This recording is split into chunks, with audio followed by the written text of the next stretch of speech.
9 जो है मानसिकता एवं जय विकास की हम लोगों ने स्टार्ट किया है और इसमें हम लोगों ने पढ़ा है कि मानसिकता क्या है, किस तरीके से जो है मेंडल ने मटर के पौधे में, किस पौधे पे प्रयोग किया था, पौधे पे एकल संकरण का प्रयोग करके बताया कि किस प्रकार से जो है गुण जो है वो ट्रांसफर होते हैं। ये मेंडल वैज्ञानिक है, पहचान लो, ठीक है। इसमें ये चीजें पढ़ चुके हैं हम लोग कि गुण जो है एक पीढ़ी से दूसरी पीढ़ी में किस प्रकार से ट्रांसफर होते हैं। अब यहाँ पर देखो एक हम लोगों ने और पढ़ा था विसंकर संकरण। इसमें जो है 2 तरीके के मटर के बीज लिए थे उन्होंने, एक बहुत अच्छा वाला गोल और हरा लिया था और एक जो है धोबीदार। आगे क्या हम लोग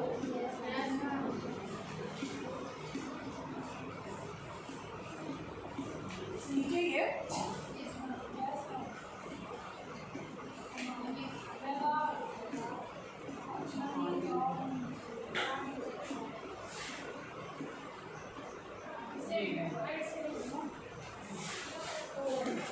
इसको समझाने से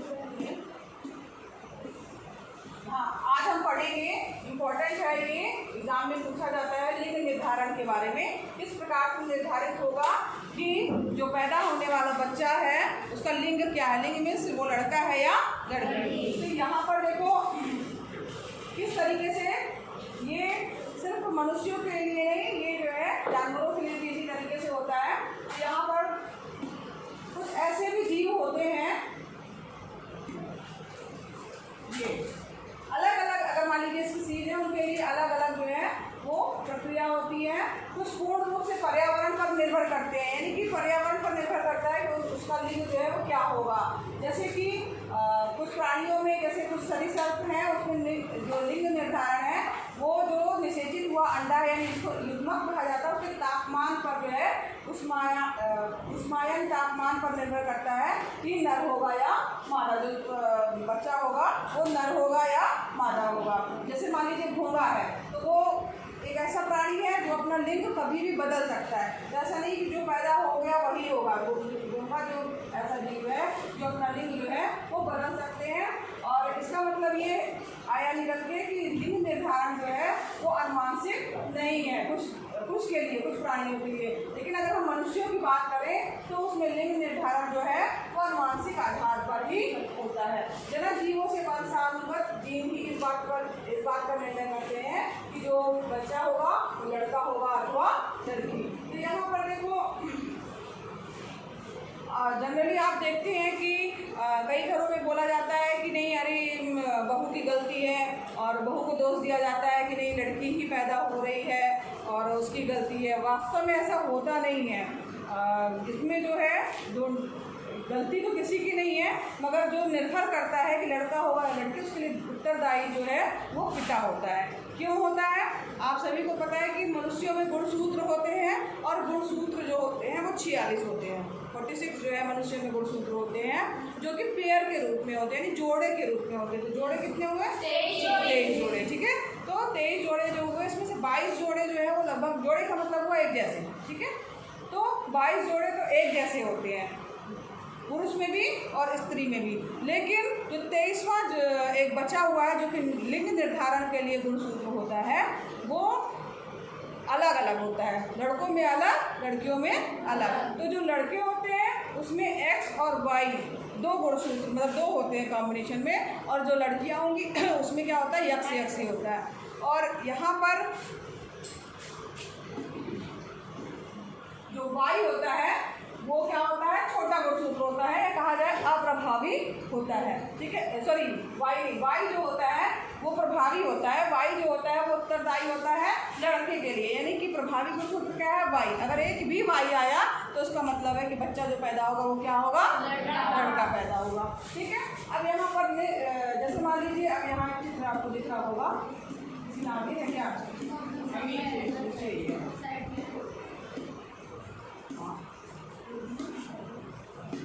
अब यहाँ पे समझना, जैसे ये आपको पता चल गया कि जो लड़का है उसमें क्या होगा, X और Y 2 गुणसूत्र होंगे। होंगे, ठीक है। यक्स जो गुणसूत्र लिंग निर्धारण का जो गुणसूत्र का पेयर होगा उसमें एक यक्स होगा और एक वाई होगा, ठीक है। ठीक है, तो ये यहाँ समझ में आया कि जो बॉयज है लड़का है उसमें एक्स और वाई दो जो हो गुणसूत्र के रूप में जोड़े के रूप में एक्स और वाई का जोड़ा होगा, जबकि जो महिला होगी ठीक उसमें क्या होगा एक्स और एक्स होगा। अब यहाँ पर देखो समझिएगा एक्स वाई, ठीक है, तो उसके पास क्या है एक्स वाई, माता के पास क्या है एक्स। अब किस प्रकार से जो है वो निषेचन की प्रक्रिया होने में किस तरीके से कौन सा जो है क्या क्या ऑप्शन हो सकते हैं उसको देखिए। यहाँ पर एक्स जो है वो एक्स के साथ मिल सकता है, क्या बनेगा एक्स जो है किसके साथ मिल सकता है नहीं वाई नहीं है तो भी एक्स एक्स होगा। अब ये वाई जो है इसके साथ मिल सकता है, क्या हो जाएगा वाई एक्स या एक्स वाई लिख सकते हो, फिर ये इसके साथ मिल सकता है क्या बनेगा वाई एक्स या एक्स वाई, ठीक है, ये वाई है। अब यहाँ पर आप देखेंगे कि चार ऑप्शन हो सकते हैं, एक चार ऑप्शन क्या है, या तो एक्स एक्स हो या एक्स एक्स मिल जाए या फिर एक्स दूसरा वाला एक्स जो है दूसरे वाले एक्स से मिल जाए, फिर वाई एक्स के साथ पहले वाले एक्स से मिल सकता है और वाई दूसरे वाले एक्स के साथ में मिल सकता है। तो चार ऑप्शन आपको दिख रहे होंगे, चार जो है ये ऑप्शन हो सकते हैं। अब यहाँ पर आपको पता है मैंने बताया अभी कि वाई जो है वो प्रभावी है और जो कि किसके लिए प्रभावी है वो लड़के के लिए। अगर वाई होगा एक भी तो उसका मतलब क्या होगा लड़का, ठीक है, और एक्स जो है वो किसके लिए हो गया लड़की के लिए, ठीक है। तो यहाँ पर देखिए यहाँ पर एक्स एक्स दिख रहा है यानी क्या होगा ये अगर एक्स से एक्स मिल गया ठीक तो क्या होगा लड़की। फिर इसका एक्स इसके दूसरे वाले एक्स से मिल गया तो लड़की। अब यहाँ पर इसका वाई से एक्स से मिल गया तो लड़का, क्योंकि एक वाई आ गया। फिर इसके बाद इसका वाई से मिल गया तो क्या बनेगा लड़का, समझ आ रहा है। यानी लड़की होने के चांसेस कितने हैं दो और लड़के होने के चांसेस क्या है दो, यानी अनुपात की अगर हम बात करें 2:2, ये 2 से 2 कट जाएगा यानी क्या हो गया 1:1, यानी और क्या कितनी संभावना है कि कोई बच्चा जो है लड़का होगा या लड़की, तो 1:1 या तो लड़का हो सकता है या तो लड़की हो सकती है, ठीक है। तो यहाँ पर देखिए ये इस पर निर्भर कर रहा है। अब जो माता है उसके पास तो लड़की मतलब डबल एक्स या एक्स भी एक्स है, ठीक है, तो निर्भर इस बात पर कर रहा है कि पिता का कौन सा जो है वो गुणसूत्र जो है वो आकर के वो माता के साथ में जो है वो मिला है। तो यहाँ पर देखिए जब निषेचन की प्रक्रिया ये समझ में आया सबको, ये चीज नोट कर लेना, ठीक, आप समझाओगे बताओगे तो इसको जरूर बताना, उससे ही पता चलेगा कि क्या हो सकता है। अब यहाँ पर जब निषेचन की प्रक्रिया होती है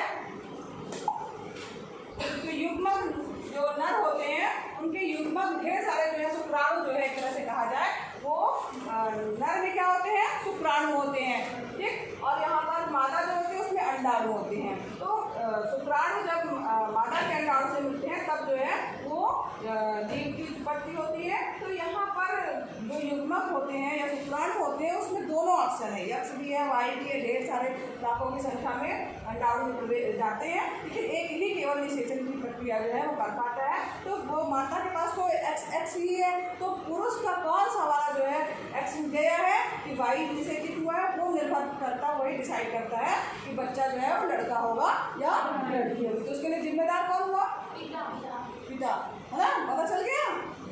तो अब कोई अगर बोले कि नहीं बहू जिम्मेदार है तो बहू जिम्मेदार नहीं है, क्योंकि जो है उसके लिए उत्तरदायी कौन है पिता। पिता का कौन सा जो है वो युग्मक जो है एक्स या वाई वो जाकर के माता से मिला है वही डिसाइड करेगा कि लड़का होगा कि लड़की, ठीक है। तो यहाँ पर देखो संतति जो पैदा होगी, अगर मान लीजिए एक्स एक्स हो गया तो उसका मतलब क्या होगा लड़की, है ना, एक्स का मतलब लड़की। प्रभावी गुण क्या था लड़के के लिए वाई होना चाहिए। अगर पिता का जो है वाई दूसरे वाले एक्स के साथ में मतलब मादा अंडाणु के साथ में अगर मिलेगा तो क्या बनेगा एक्स वाई हो जाएगा, यानी कि क्या पैदा होगा लड़का पैदा होगा। तो इस प्रकार से लिंग निर्धारण समझ में आया कि किस तरीके से जो है वो बच्चे जो हैं वो का लिंग क्या होगा। अगर एक्स से मिलेगा, मादा के पास तो एक्स ही है, दूसरी तरफ ऑप्शन एक्स ही है केवल, और अगर एक्स से मिलेगा तो क्या पैदा होगा, लड़की। लेकिन अगर वाई अगर एक्स से मिल गया तो लड़का। तो इसके लिए उत्तरदायी कौन है, पिता, है ना, माता नहीं। मम्मी को दोस्त कोई दे तो बोलना तुम लोग, ठीक है। और ये तुम लोग को पता होना चाहिए कि अगर कोई तुम्हें ऐसा बोले तो आप लोग बोल सकते हो कि नहीं, इसके लिए हम उत्तरदायी नहीं है, इसके लिए जो है वो पिता के ऊपर निर्भर करता है कि उसको कौन सा गुणसूत्र जो है वो जो है मिला है। क्योंकि हमारे पास तो केवल लड़की पैदा करने के गुण हैं, हमारे उसमें एक्स ही है। निर्भर किस पे कर रहा है, इसके पास वाई है, ठीक। तो इस प्रकार से जो है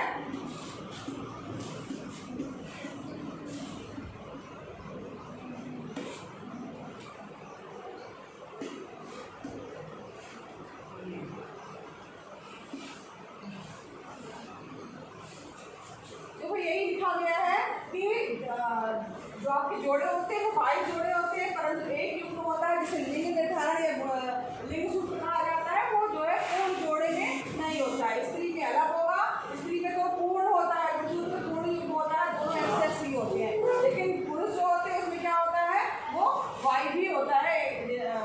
स्त्रियों में एक्स, पुरुष में एक्स सूत्र होते हैं। इसके बाद देखो आधे बच्चे लड़के, हम आधे बच्चे क्या करते हैं, लड़की होते हैं। क्योंकि जो हमने देखा था कॉम्बिनेशन, तो 2 एक्स बन रहे थे और 2 एक्स और वाई, टोटल 4 कॉम्बिनेशन बन रहे थे, जिसमें से 2 में चांसेस क्या है, लड़की होने के, और 2 में चांसेस क्या है, लड़के होने के। सभी बच्चे चाहे वो लड़का हो अथवा लड़की अपनी माता से एक्स गुणसूत्र ही प्राप्त करता है। यानी वो माता से तो केवल एक्स ही लेगा, चाहे लड़का हो चाहे लड़की, उसको माँ से तो वही एक्स ही मिलेगा।